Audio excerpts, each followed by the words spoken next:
Mari belajar dari Italia. Apa yang sebenarnya terjadi di Italia? Apa yang bisa kita jadikan contoh agar tidak terjadi di Indonesia? Kreatif konten ini berasal dari artikel warga Italia, dipersingkat dan dilengkapi data agar lebih mudah dipahami. Tahap 1. Kasus pertama diumumkan. Itu cuma flu, apa pentingnya pakai masker? Orang-orang ini cuma lebay. Saya kan sehat, gak bakal ketularan, gak usah panik lah. Tahap 2. Jumlah positif COVID-19 mulai naik signifikan. Cuma beberapa yang kena, yang meninggal pun hanya orang-orang tua saja yang memang udah punya penyakit. Hidup seperti biasa aja lah, pacaran, nongkrong bareng temen, jalan-jalan ke mall, tetap lanjut. Tahap ketiga, jumlah kasus meningkat dengan cepat, berlipat ganda dalam 1 hari. Tingkat kematian pun bertambah. 7 Maret, lebih dari 5.000 kasus positif COVID-19. Zona merah diberlakukan di Italia. Wilayah yang dikarantina hampir 25% dari luas Italia. Sekolah dan universitas tutup, tapi tempat kerja, bar, dan restoran masih buka. Sementara itu, 75% wilayah lain masih menganggap enteng COVID-19. Anjuran mencuci tangan ada di mana-mana, tapi sekadar anjuran dan tak banyak yang melakukan.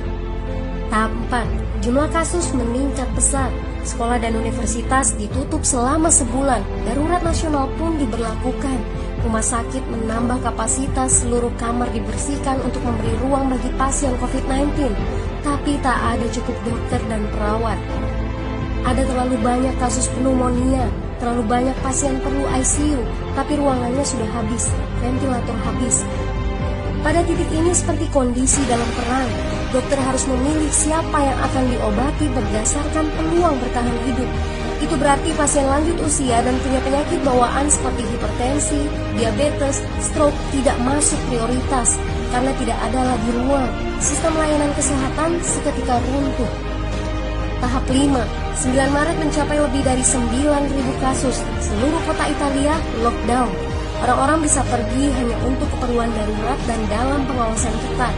Semua bisnis masih dibuka karena jika tidak, ekonomi akan runtuh. Itu kebijakan pemerintah.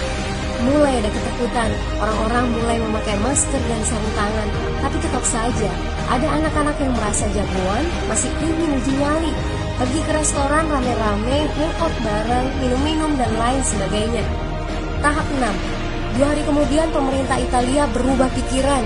Semua bisnis harus tutup, bar, restoran, pusat perbelanjaan, semua jenis toko, kecuali supermarket dan apotek.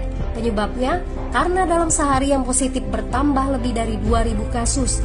Penduduk yang mau keluar rumah harus mendapat surat izin. Surat izin ini didapatkan dari pos pemeriksaan polisi yang disebar di berbagai lingkungan. Yang melanggar bisa kena denda 3,3 juta rupiah. Bagi pasien positif yang tidak mau mengkarantina diri, bakal dituntut dengan pasal pembunuhan, hukuman 1-12 tahun penjara. 21 Maret jumlah korban meninggal di Italia terus meningkat melampaui Cina. Sebagai gambaran, luas Italia itu kurang lebih 2 kali Pulau Jawa.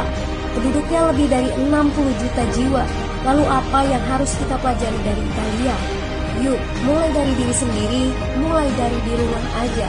Jaga kebersihan lalu isolasi diri dan keluarga. Tidak keluar rumah kecuali sangat penting. Ini saatnya memulai solidaritas. Yang mampu harus mulai membantu yang tidak mampu.